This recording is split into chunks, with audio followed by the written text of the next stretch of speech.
حضرت عبداللہ ابن عمر رضی اللہ تعالیٰ عنہ یہ حدیث کے راوی ہیں، یہ بیان کرتے ہیں مصطفیٰ کریم علیہ الصلوۃ والسلام نے ارشاد فرمایا الاعمال عند اللہ عز وجل سبع، کہ اعمال خدا کے نزدیک 7 طرح کے ہیں۔ کتنی طرح کے ہیں؟ 7 طرح کے اعمال ہیں اللہ کے نزدیک۔ 2 عمل ایسے ہیں عملان بامثالہما، 2 عمل ایسے ہیں کہ ان کے برابر اللہ تبارک و تعالی ثواب عطا فرماتا ہے، جیسا عمل کرو گے ویسا صلہ ملے گا۔ اور 1 عمل ایسا ہے کہ اللہ تبارک و تعالی 1 عمل کرو گے تو 10 گنا زیادہ ثواب عطا فرمائے گا، اور 1 عمل ایسا ہے کہ 1 عمل کرو گے تو اللہ تعالیٰ 700 گنا زیادہ ثواب عطا فرمائے گا۔ اور 1 عمل ایسا ہے لا يعلم ثواب عاملہ الا اللہ عز وجل، 1 عمل ایسا ہے کہ اس کا ثواب اللہ کے علاوہ جانتا ہی کوئی نہیں کہ اللہ تعالیٰ اس کے عامل کو کتنا ثواب عطا فرمائے گا۔ اب یہ 7 طرح کے عمل ہوئے، تو فَأَمَّا الْمُوجِبَانِ، وہ 2 عمل جو موجب ہیں، واجب کرنے والے، وہ کیا ہیں؟ فَمَنْ لَقِيَ اللَّهَ يَعْبُدُهُ مُخْلِصًا لَا يُشْرِكْ بِهِ شَيْئًا وَجَبَتْ لَهُ الْجَنَّةُ، کہ وہ بندہ جو خدائے قدوس کے ساتھ ملاقات کرے، لیکن اس حال میں ملاقات کرے کہ اس نے مخلص ہو کر کے اس کی عبادت کی ہے۔ کس طرح عبادت کی ہے؟ جس طریقے سے عبادت کرنے کا حق ہے، یعنی وہ نماز پڑھتا ہے تو یہ نہیں کہ میرے دائیں کون ہے اور بائیں کون ہے اور آگے کون ہے اور پیچھے کون ہے، اور مسجد کے اندر فلاں صاحب بھی مجھے دیکھ رہے ہیں، تھوڑا میں اپنے رکوع کو ٹھیک کر لوں، میں اپنے سجدے کو مزین کر لوں، اور پھر میں ذرا اچھے طریقے سے کہوں نا، تاکہ کہے کہ بڑا لمبا رکوع کرتا ہے فلاں بندہ، وہ بڑے لمبا سجدہ کرتا ہے، اور بہت طویل قیام کرنے والا فلاں بندہ ہے، اور اس کی نماز کے اندر تو کیا کہنا اس کا، یعنی دنیا کو دکھانے کے لیے کرے، تو پھر اس طرح کی نماز کو کپڑے کے اندر لپیٹ کے اللہ تعالیٰ منہ کے اوپر مار دیتا ہے۔ لیکن نماز للہ فی اللہ ہو، اللہ کی رضا کے لیے، اس کے خوشنودی کے لیے اگر نماز ہو، تو پھر حال یہ ہے کہ وہ نماز ہو، روزہ ہو، زکوٰۃ ہو، حج ہو، عبادت ہو، ریاضت ہو، پڑوسیوں کے حقوق ہوں، حقوق اللہ ہوں، حقوق العباد ہوں، یعنی جو بھی وہ کام کرتا ہے وہ اپنے رب کی رضا کے لیے کرتا ہے، اخلاص کے ساتھ وہ عبادت کرتا ہے، مخلص ہو کر کے عبادت کرتا ہے، خالصتاً اللہ کے لیے عبادت کرتا ہے، اور وہ شرک سے دور رہتا ہے، یعنی اللہ کی ذات کے اندر کسی کو وہ واجب نہیں مانتا، واجب صرف خدائے قدوس کی ذات ہے، اور کسی کی صفات بھی اس کی وہ ذاتی نہیں مانتا، سب خدا کی عطا سے مانتا ہے، یعنی ذاتی اگر مان لی جائے نا کسی کی صفات تو یہ شرک ہو گیا، کسی کی ذات کو واجب مان لیا جائے یہ شرک ہو گیا، یعنی ذات و صفات کے اندر وہ شرک نہیں کرتا ہے، شرک سے دور رہتا ہے۔ اور ایک بات یاد رکھیے کہ شرک کے ساتھ ہمالیہ پہاڑ اتنی بھی نیکیاں ہوں اللہ کے یہاں ان کی حیثیت ہی کوئی نہیں۔ ہر نیکی اللہ کی بارگاہ میں تب قبول ہوتی ہے جب بندہ مشرک نہ ہو، شرک نہ کرے، اس لیے کہ ہماری بنیادی اور پہلی تعلیم یہ ہے لا الہ الا اللہ، اللہ کے علاوہ کوئی عبادت کے لائق نہیں، مشرق مغرب میں، شمال جنوب میں، زمین و آسمان میں، سارے جہاں میں، ساری کائنات میں اللہ کے علاوہ عبادت کے لائق کوئی نہیں ہے، عبادت صرف اللہ تبارک و تعالیٰ کی جائے گی، اللہ کے علاوہ کسی کی عبادت نہیں۔ اب پہلی بات یہ ہے کہ جو بندہ مومن خالصتاً خدا کی عبادت کرتا ہے اور مخلص ہو کر کے عبادت کرتا ہے اور شرک کی گندگی سے وہ محفوظ ہے، مامون ہے، دور ہے، شرک کو برا سمجھتا ہے، اور شرک کو اتنا زیادہ برا سمجھنا چاہیے، مصطفیٰ کریم علیہ الصلوۃ والسلام ارشاد فرماتے ہیں کہ ہرگز لا تشرک باللہ شیئا، کہ شرک نہیں کرنا اللہ تبارک و تعالیٰ کی ذات کے ساتھ، وَإِنْ خُرِقْتَ وَإِنْ قُتِلْتَ،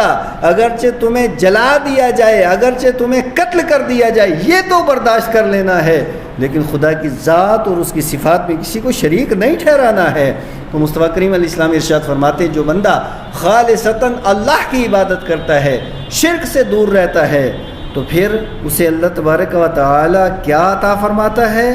وجبت لہ الجنہ، اللہ تبارک و تعالیٰ جنت اس کے لیے واجب کر دیتا ہے، جنت اس کے لیے واجب ہو جاتی ہے، اور جنت کے اندر جائے گا وہ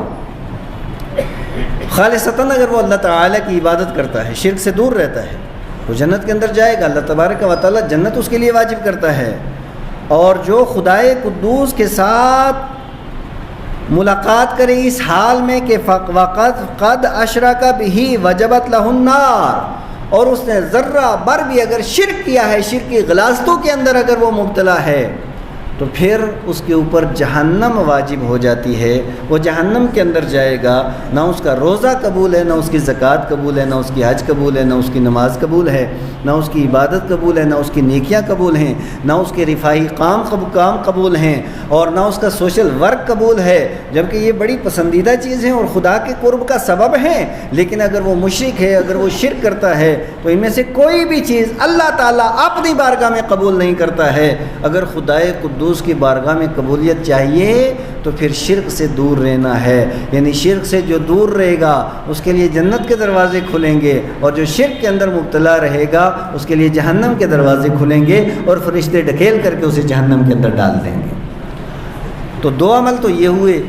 یعنی جو اخلاص کے ساتھ اللہ کی عبادت کرتا ہے اور شرک نہیں کرتا اس کے لیے جنت واجب ہے، جو شرک کرتا ہے اس کے لیے جہنم واجب ہے۔ اب دو عمل کون سے ہیں کہ اللہ تبارک و تعالی ان کا ثواب ان کے برابر عطا فرماتا ہے؟ تو ومن عمل سیئۃ،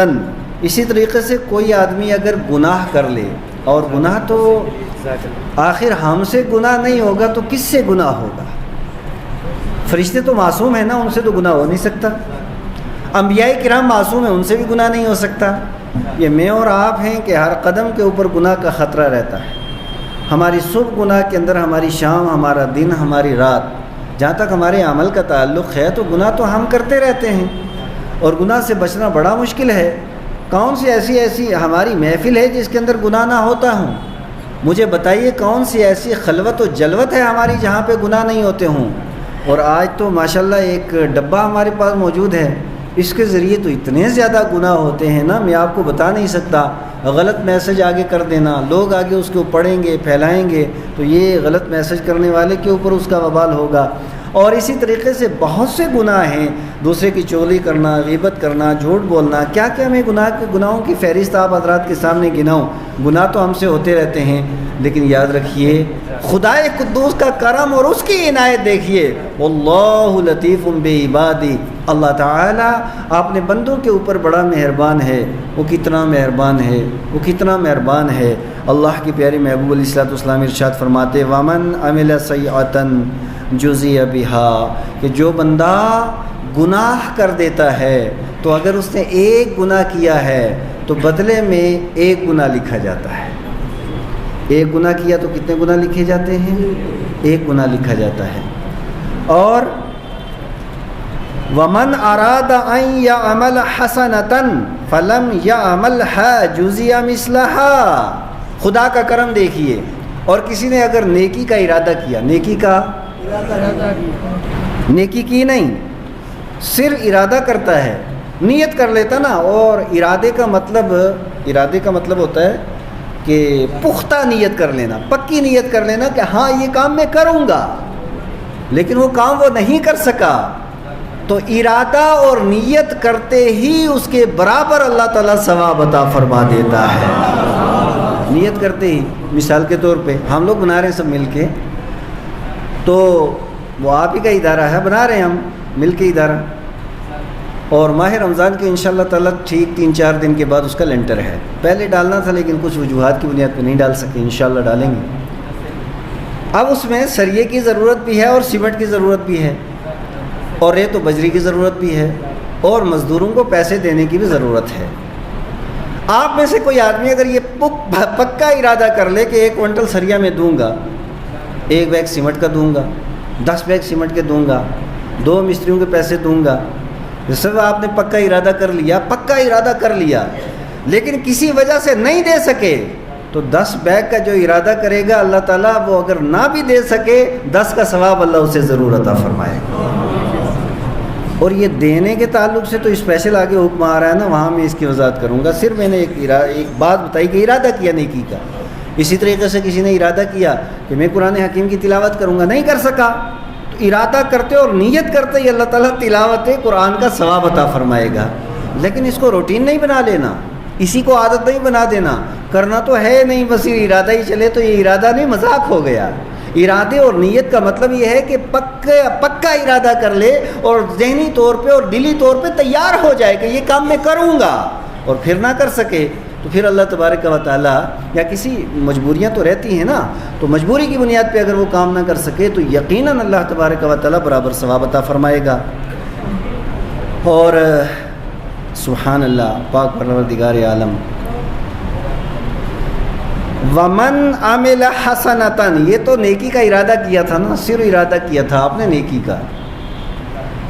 ارادہ کیا تھا، یہ کام میں کروں گا، نہیں کر سکے تو ایک نیکی تو اسی ٹائم مل گئی، اس کام کرنے کی نیکی اسی ٹائم مل گئی، اور اس کے بعد ہمت کر کے آپ نے وہ کام کر دیا۔ ومن عمل حسنتاً، جس نے نیکی کر دی تو جزیہ عشرا، اللہ تبارک و تعالیٰ 10 گنا زیادہ ثواب عطا فرماتا ہے۔ نیکی ایک کے بدلے 10 کا ثواب اللہ تبارک و تعالیٰ عطا فرماتا ہے۔ ایک نیکی کی کتنی نیکیوں کا ثواب ملا؟ 10 کا ثواب ملا۔ یہ کب کی آپ نے؟ محرم میں کی، سفر میں کی، ربیع الاول میں کی، ربیع الثانی میں کی، جمادی الاولیٰ میں کی، جمادی الاخریٰ میں کی، رجب میں کی، شعبان میں کی، ایک نیکی کی 10 کا اللہ ثواب عطا فرمائے گا۔ اب دوسری حدیث سنیے، پھر اس کا نتیجہ آپ کے سامنے رکھتا ہوں۔ ایک اور حدیث ہے، اس میں اللہ کے پیارے محبوب علیہ السلام ارشاد فرماتے ہیں، ماہ رمضان میں جو ایک نیکی کرتا ہے اللہ تعالیٰ 1,00,000 نیکیوں کا ثواب عطا فرماتا ہے۔ 1,00,000 کا ثواب عطا فرماتا ہے اس مہینے میں کے اندر۔ اتنا زیادہ اللہ تبارک و تعالیٰ عنایت اس کی اور اس کی رحمت اس قدر ٹھاٹھے مارتی ہیں، اور اتنا ثواب اللہ تبارک و تعالیٰ بڑھا دیتا ہے کہ ایک کے بدلے میں 1,00,000 کا ثواب اللہ تعالیٰ عطا فرماتا ہے۔ اور اس کے بعد مصطفیٰ کریم علیہ الصلوۃ والسلام نے ارشاد فرمایا، وَمَنْ أَنْفَقَ مَالَهُ فِي سَبِيلِ اللَّهِ، جو آدمی اپنا مال اللہ کی راہ میں خرچ کرتا ہے، یعنی غریب کی مدد کرتا ہے، مسکین کی مدد کرتا ہے، وہ مسجد کی تعمیر کرتا ہے، وہ مدرسے کی تعمیر کرتا ہے، لینٹر کا تو میں آپ کو کہہ ہی چکا ہوں، اس کے اندر جو بندہ حصہ لیتا ہے، وَمَنْ أَنْفَقَ مَالَهُ فِي سَبِيلِ اللَّهِ، کہ جو آدمی اپنا مال اللہ کی راہ میں خرچ کرتا ہے۔ باقی نیکیاں اور اللہ کی راہ میں دینا، ان دونوں میں فرق ہے۔ یعنی باقی نیکیاں اگر آپ کریں گے نا، جیسے آپ نماز پڑھیں، نوافل پڑھیں، یا اس کے علاوہ کوئی دوسرا نیک کام کریں، پودا لگا دیں، آپ کنواں کھدوا دیں، آپ پانی کا انتظام کر دیں، آپ راستہ بنوا دیں، یہ سارے اچھے کام ہیں، تو ایک کے بدلے میں 10 اللہ تبارک و تعالیٰ 10 کا ثواب عطا فرمائے گا۔ لیکن اگر اللہ کی راہ میں آپ خرچ کریں گے نا، پھر ایک کے بدلے میں 10 نہیں، ایک کے بدلے میں اللہ تعالیٰ 700 کا ثواب عطا فرمائے گا۔ ایک کے بدلے میں اللہ تبارک و تعالیٰ راہ مولا میں خرچ کرنا، خدائے قدوس کی راہ میں خرچ کرنا۔ محشر کا میدان قائم ہوگا، رب قدوس پوچھے گا بندے سے، میرے بندے، میں بیمار تھا تو نے میرا پتہ نہیں کیا، میں بھوکا تھا تو نے مجھے کھانا نہیں کھلایا، میں پیاسا تھا تو نے مجھے پانی نہیں پلایا۔ بندہ حیرت زدہ ہو جائے گا، مولا تو بھوک سے پاک ہے، تو دنیا کو کھلانے والا ہے نا، تو دنیا کو پلاتا ہے، مولا تو پینے سے پاک ہے، یا اللہ تو بیمار ہوتا ہی نہیں ہے۔ تو رب قدوس ارشاد فرماتا ہے، میرا فلاں بندہ بھوکا تھا نا، اس کو اگر تو کھانا کھلا دیتا تو میرا قرب حاصل کر لیتا، فلاں بندے کو اگر پانی پلا دیتا میرا قرب حاصل کر دیتا، اور فلاں بیمار تھا اس کی تو عیادت کے لیے چلا جاتا، میرا قرب تجھے ملتا۔ یعنی یہ جو کام ہے اللہ کی راہ میں خرچ کرنا، انفاق فی سبیل اللہ، یہ اللہ تبارک و تعالیٰ کو بہت زیادہ پسند ہے، اتنا زیادہ پسند ہے، باقی نیکیاں کریں گے ایک کے بدلے میں 10 تک کا ثواب ملے گا، لیکن اللہ کی راہ میں اگر خرچ کریں گے تو ایک کے بدلے میں اللہ تبارک و تعالیٰ 700 نیکیوں کا ثواب عطا فرمائے گا۔ 1 روپیہ خرچ کریں گے 700 کا ثواب، 1,00,000 خرچ کریں گے تو 7، اب آگے حساب لگا دیا، 7 کروڑ روپے کا اللہ تبارک و تعالیٰ ثواب عطا فرمائے گا۔ یعنی اتنا زیادہ اللہ تبارک و تعالیٰ اس نیکیوں کا اجر بڑھا دیتا ہے۔ اور یہ سب جتنی نیکیاں ہیں یہ عام دنوں میں ہیں، یہ بات بھی یاد رکھیے، عام دنوں کا مسئلہ ہو رہا ہے۔ یعنی عام دنوں کے اندر اگر آپ کوئی بھی نیکی کریں گے، عام دنوں کے اندر اگر نیت کریں گے نیک عمل کی، اسی کے برابر ثواب ملے گا۔ عام دنوں میں ایک نیکی کریں گے 10 کا ثواب ملے گا۔ عام دنوں کے اندر اگر 1 روپیہ خرچ کریں گے 700 کا ثواب ملے گا۔ لیکن ماہ رمضان کے اندر اگر 1 روپیہ خرچ کریں گے تو پھر 700 نہیں، پھر اللہ تبارک و تعالیٰ اسی کے ساتھ کیلکولیٹر لگا کر کے بیٹھ جانا، پھر ایک نیکی کے بدلے میں 1,00,000 کا جب ثواب ملے گا تو پھر آپ 700 کا ثواب ملتا ہے، تو کتنے کروڑوں درجے اللہ تبارک و تعالیٰ اس امت کو ثواب عطا فرماتا ہے۔ اور اب یہاں تک تو وہ تھا جس کا حساب کتاب ہو سکے، یعنی ان سے ایسے نا حساب ہو سکتا ہے، ایک سے لے کر کے آگے جہاں تک جس کو گنتی آتی ہے۔ ہمارا میتھ تو ویسے بڑا کمزور ہے،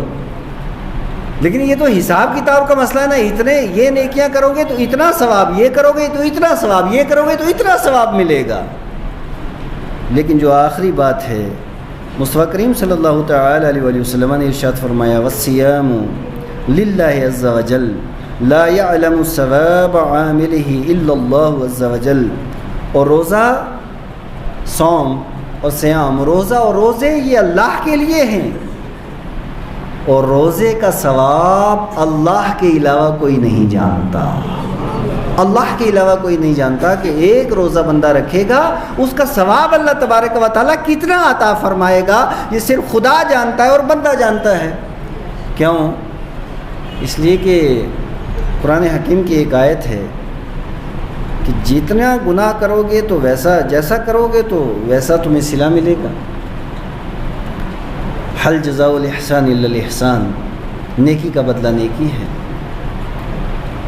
اب روزے کے اندر ایک باریک راز بھی پوشیدہ ہے۔ روزے دار اور روزے یہ خدا اور بندے کے درمیان ایک طرح کا راز ہے۔ اب میں یہاں پہ تقریر کر رہا ہوں کھڑے ہو کر کے، لیکن حقیقت آپ نے تو میں ہی جانتا ہوں نا، یا میرا رب جانتا ہے مجھے روزہ ہے یا روزہ نہیں ہے۔ روزہ رکھنا بھی ہے اور اس کی حفاظت بھی کرنی ہے۔ میں نے اپنے روزے کی حفاظت کی یا نہیں کی ہے، یہ میں اور میرا رب ہی جانتے ہیں نا، آپ کو تو نہیں معلوم۔ آپ تو دیکھیں گے ماشاءاللہ امامہ بھی ہے، تقریر بھی بڑی زبردست ہو رہی ہے، داڑھی بھی ٹھیک ٹھاک ہے، آدمی نیک ہی ہوگا۔ ہاں ظاہری طور پہ ایسا ہی سوچنا بھی چاہیے۔ ظن المومنین خیرا، حدیث شریف میں ہے کہ مسلمانوں کے تعلق سے اچھا گمان کرنا چاہیے، بدگمانی منع ہے، کسی کے تعلق سے بدگمانی کا شکار نہیں ہونا چاہیے۔ قرآن حکیم نے منع کیا ہے، مصطفیٰ کی شریعت نے منع کیا ہے، ٹھیک ہے یہ بات، اچھا گمان کرنا ہے ہمیں مسلمانوں کے تعلق سے، لیکن اپنی حقیقت تو ہر بندہ خود جانتا ہے نا۔ میں اپنی حقیقت جانتا ہوں، آپ اپنی حقیقت جانتے ہیں۔ میں نے روزہ رکھا ہے صبح سے شام تک، ایک ہے روزہ رکھنا، اور کیا یہ روزہ اللہ کی بارگاہ میں قبول ہے؟ بہت سی احادیث مبارکہ ہیں جن میں یہ ہے کہ انسان کو بھوکے اور پیاسے رہنے کے علاوہ ملتا ہی کچھ نہیں، یعنی اس نے روزہ رکھا ہے، نہ وہ کبائر سے بچ رہا ہے، نہ وہ صغائر سے بچ رہا ہے، نہ وہ غیبت سے بچ رہا ہے، نہ وہ چغلی سے بچ رہا ہے، نہ وہ بے حیائی سے بچ رہا ہے، نہ وہ برائی سے بچ رہا ہے۔ جب اس کا یہ سلسلہ اور جب یہ نظام اس کا ہوگا تو پھر آپ اچھے طریقے سے سمجھ سکتے ہیں کہ اس کو کیا ملا سوائے بھوکا رہنے کے اور سوائے پیاسا رہنے کے۔ لیکن اگر وہ بھوک اور پیاس بھی اس نے برداشت کی ہے، لیکن اس کے ساتھ ساتھ خدائے قدوس کی رضا، اس کی خوشنودی کے لیے وہ صغائر و کبائر سے بھی بچتا رہا ہے، تو پھر صاف ظاہر ہے کہ اس نے روزہ رکھا بھی ہے اور روزے کی حفاظت بھی کی ہے۔ جب اس نے روزہ رکھا بھی اور روزے کی حفاظت بھی کی تو یہ راز ہے اللہ اور بندے کے درمیان۔ اس وجہ سے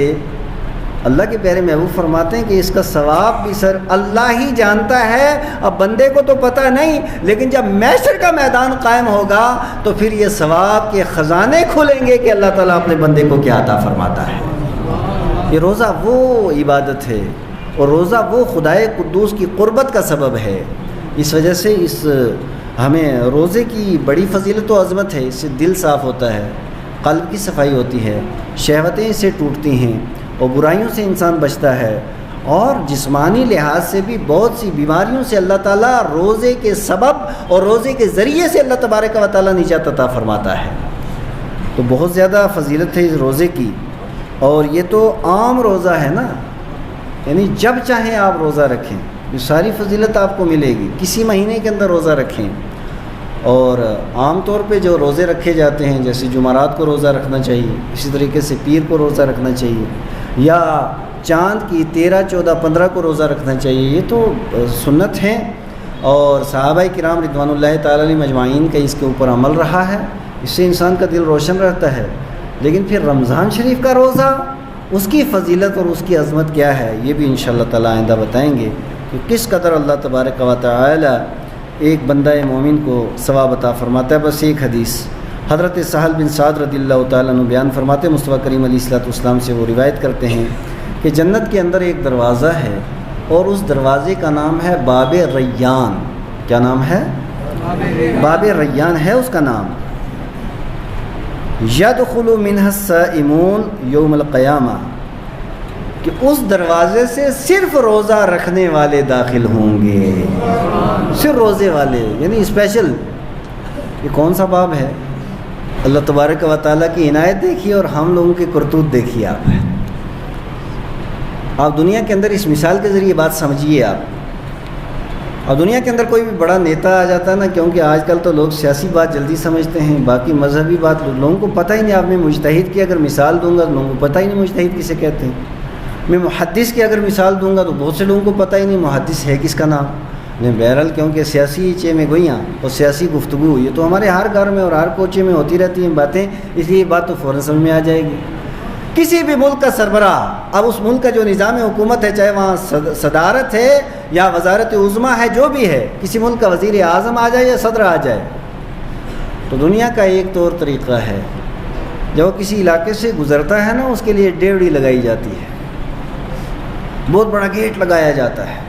پھر اسے سجایا جاتا ہے پھولوں کے ذریعے، کپڑے کے ذریعے. کیوں؟ فلاں آدمی آ رہا ہے اس کی عزت افزائی کے لیے. آج تو روزے دار کو دنیا کے اندر کوئی پوچھے کہ نہ پوچھے، محشر کا میدان ہوگا نا تو اللہ تبارک و تعالیٰ ریان والی ڈیوڑی ان کے لیے لگائے گا، اور اس گیٹ سے یہ روزے دار داخل ہوں گے. یعنی وہ اکرام، وہ عزت. اور ایک بات یاد رکھیں کہ وی آئی پی کے لیے جب کوئی گیٹ لگایا جاتا ہے نا، تو بس وہ تب تک رہتا ہے جب تک وی آئی پی وہاں سے گزر جائے، اس کے بعد اسے اٹھا دیا جاتا ہے. وارے روزے دار تو کتنا بڑا وی آئی پی ہے. جب تو محشر کے میدان سے پل صراط کا کراس کر کے جنت کے اندر جائے گا نا، تیرا کیا استقبال ہوگا وہاں پہ کہ وہ باب ریان تیرے لیے کھلے گا کہ لا يدخل منه احد غیرهم فاذا دخلوا اغلق فلم يدخل منه احد. مصطفیٰ کریم علیہ السلام نے ارشاد فرمایا ہے کہ جب یہ روزے والے داخل ہوں گے اور جیسے ہی روزے داروں کے لیے وہ گیٹ کھلے گا اور روزے دار داخل ہو جائیں گے تو پھر اس گیٹ کو بند کر دیا جائے گا، پھر کوئی آدمی اس گیٹ سے اندر داخل نہیں ہوگا. وہ گیٹ کس کے لیے ہے؟ وہ دروازہ کس کے لیے ہے؟ یہ اہتمام، یہ انتظام، یہ عزت افزائی، یہ بلندیاں کس کو ملیں گی؟ اس دنیا کے اندر جس بندہ مومن نے اپنے رب کی رضا کے لیے روزہ رکھا ہے.